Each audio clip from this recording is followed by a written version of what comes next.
이란이 방금 미국 기지가 없는 아제르바이잔을 공격했습니다. 불과 며칠 전만 해도 이란을 우호적인 국가라고 불렀던 나라입니다.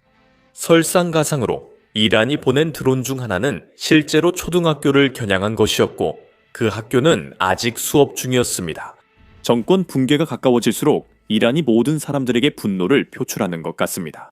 아제르바이잔 이야기에 앞서 이란이 이번 전쟁에 얼마나 많은 나라를 끌어들였는지 살펴보겠습니다. 한쪽에는 이스라엘과 미국이 있고 쿠르드 단체들도 곧 합류할 가능성이 있습니다.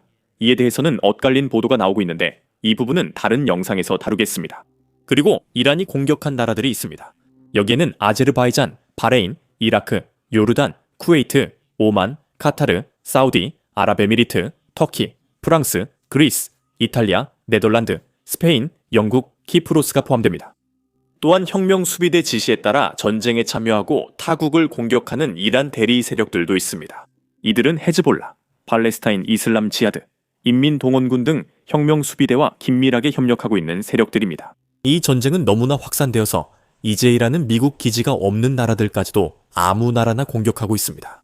여기 대표적인 예가 있습니다. 미국 시간으로 어젯밤, 그러니까 이란에서는 아침쯤에 이란이 나흐치반 공항을 공격했습니다. 그곳은 이란 국경 옆 아제르바이잔 월경지입니다. 이 공격을 보시죠.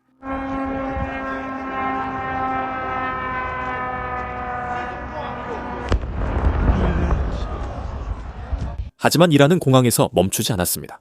같은 지역에 있는 초등학교도 공격했습니다. 이 영상을 한번 들어보시죠. 이게 맞는 방법인가요? 네. 이게 맞는 방법입니다. 이게 방법입니다. 이게 방법입니다. 그는 울고 있습니다. 봐요.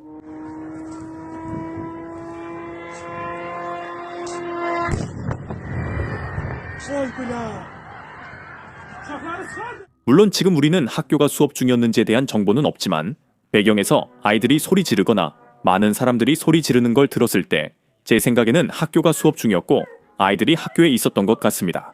확실하진 않아요. 여러분의 생각을 아래 댓글로 남겨주시면 좋겠어요.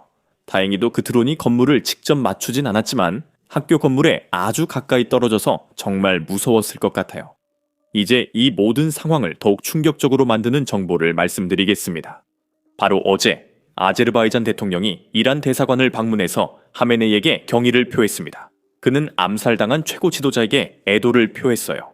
그리고 그에 더해 아제르바이잔 외무부는 공개적으로 미국이나 이스라엘이 아제르바이잔 영토를 이용해 우호적인 이란을 공격하는 것을 허용하지 않겠다고 밝혔습니다. 과거 두 나라 사이에 긴장이 있었음에도 불구하고 아제르바이잔은 공개적으로 이란을 우호적인 나라라고 불렀고 이란은 이에 보답하듯 아제르바이잔의 공항과 학교를 공격하고 있습니다. 지금 여러분이 화면에서 보고 있는 영상에 따르면 공항의 피해가 그렇게 심각해 보이지는 않지만 이란의 목표는 직접적이거나 물리적인 피해를 주는 것이 아닙니다. 보시다시피 이란은 세계 경제를 겨냥하고 있기 때문에 공항을 공격하는 것입니다. 그래서 왜 이란이 아제르바이잔 공항을 공격했는지 설명해 드리겠습니다. 이 지도를 한번 보시죠. 유럽과 아시아를 연결하는 항공교통을 보세요. 중동에서 전쟁이 시작된 이후로 이란 영공을 통과하던 모든 항공편이 아제르바이잔을 경유하도록 우회되었습니다. 이제 항공사들은 아시아 승객을 유럽으로, 유럽 승객을 아시아로 연결하기 위해 170마일 길이의 통로를 이용하고 있습니다. 즉, 아제르바이잔은 전 세계 항공의 우회 경로이자 기본적으로 세계 경제, 적어도 세계 항공 경제에서 매우 중요한 허브가 되었습니다. 그래서 이란의 목표는 여기서 군사적 피해를 주는 것이 아닙니다. 그들은 미국과의 싸움에서 이길 수 없습니다.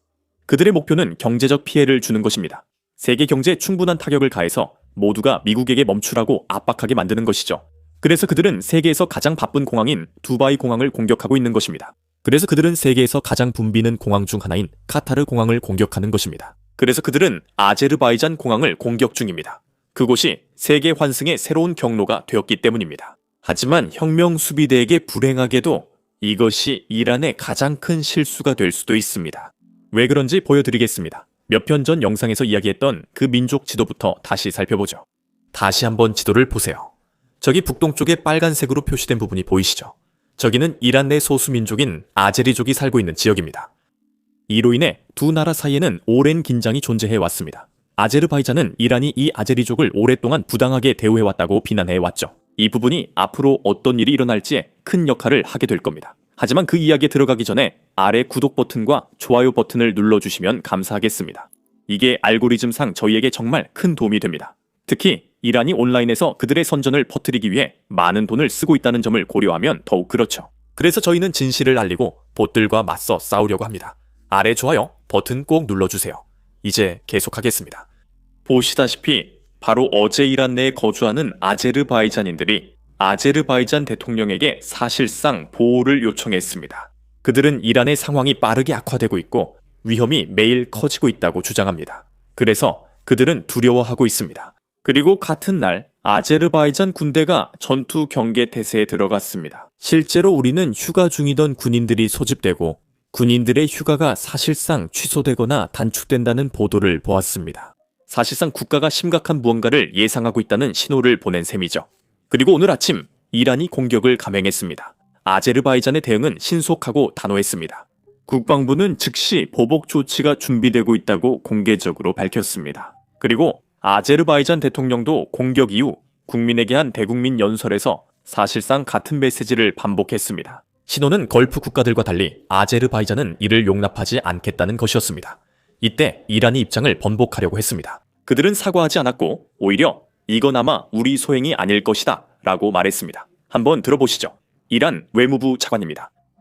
외무부 차관님, 방금 몇 분 전에 아제르바이잔의 나흐치반 공항이 이란의 공격 대상이 되었다는 정보를 받았습니다. 이 소식은 방송 직전에 들어왔습니다. 그곳 상황은 어떻습니까? 아제르바이잔 나흐치반 지역 사건에 대해 어떤 정보가 있습니까? 비스밀라흐 알라흐만 알라힘. 우리는 이웃 국가들을 겨냥하지 않습니다. 이 사건에 대해서는 기자님께 들었습니다. 정보의 출처와 성격이 무엇인지 조사해 봐야 하고 그 후에야 논평할 수 있습니다. 정말 감사합니다. 분명히 이슬람 공화국의 정책에 대해서도요.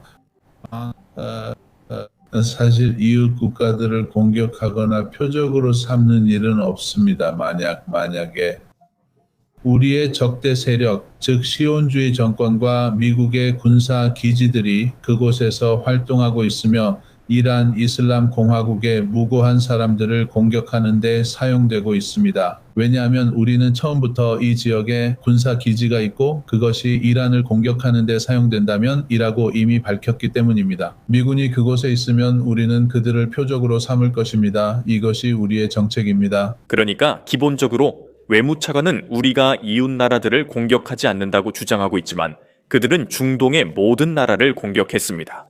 아마도 그 나라들의 미군 기지가 있어서 그런 것 같습니다. 하지만 이란이 키프로스를 공격하는 건 이해되지 않습니다. 키프로스엔 미군 기지가 없으니까요. 그리고 게다가 오늘 이란이 아제르바이잔을 공격하는 것도 말이 안 됩니다. 아제르바이잔에는 우리뿐만 아니라 어떤 서방 기지도 없습니다. 보시다시피 이란은 왜 이렇게 많은 나라를 공격하는지 설명을 제대로 하지 못하고 있습니다. 왜냐하면 진짜 이유는 사실상 테러이기 때문입니다. 그것이 그들이 하려는 일입니다. 그들은 고통과 민간인 희생을 늘리고 세계 경제에 더 큰 피해를 주려 합니다. 이것은 기본적으로 이란이 전 세계에 집단적 처벌을 가하려는 것과 같습니다. 왜냐하면 세계가 그들에게 핵무기를 갖지 못하게 하기 때문입니다. 하지만 불행하게도 그들은 그것을 국내 TV나 심지어 국제 TV에서도 말할 수 없습니다. 그래서 자신들의 행동과 맞지 않는 거짓말을 만들어내고 있는 것입니다. 다행히 아제르바이잔은 이란의 주장을 믿지 않고 있습니다. 이란의 이 성명 직후 아제르바이잔 당국자들은 신속하게 대응했고 그들은 이렇게 말했습니다. 이란이 이웃 국가들의 주권을 존중한다고 표현하지만 이란의 드론 4대가 민간 인프라와 중학교를 표적으로 삼았다는 것이 확인되었습니다. 우리는 이란 군대가 이러한 부인을 중단하고 사과할 것을 기대합니다. 아제르바이잔은 외교적인 완곡한 표현 없이 이제는 직접적으로 비난하고 있습니다. 어제 이란이 공격한 새로운 국가는 아제르바이잔만이 아니었습니다. 다른 나라는 조지아로 지금까지 언급되지 않았습니다. 어떤 일이 있었는지 살펴보겠습니다. 조지아 현지 당국에 따르면 조지아 영토 내에서 드론 공격이 발생했고 현재 방공 시스템이 요격을 시도하고 있습니다. 이것은 우연이 아니었습니다. 이란은 실제로 매우 구체적인 목표를 노리고 있습니다. 여기 바쿠 트빌리시 제이안 파이프라인이 보입니다. 이 파이프라인은 아제르바이잔에서 조지아, 터키를 거쳐 지중해에서 끝나며 이스라엘 석유의 약 30%를 공급합니다. 그리고 어제 이란이 터키를 공격했을 때 이 파이프라인을 노리고 있었던 것 같습니다. 그리고 조지아를 공격했을 때도 같은 일을 하려고 했던 것처럼 보입니다. 이란은 이 전쟁의 고통을 이스라엘이 어떻게든 특히 국내적으로 느끼게 하려는 것입니다. 그래서 단순히 이스라엘만 공격하는 것이 아니라 이제는 이스라엘의 석유 공급을 노리는 추가적인 조치들을 취하고 있습니다. 이란이 전쟁을 더 확장할지는 미지수지만 그들의 술수는 효과가 없어 보입니다. 오늘은 여기까지이고 저는 샘입니다. 다음 영상에서 뵙겠습니다.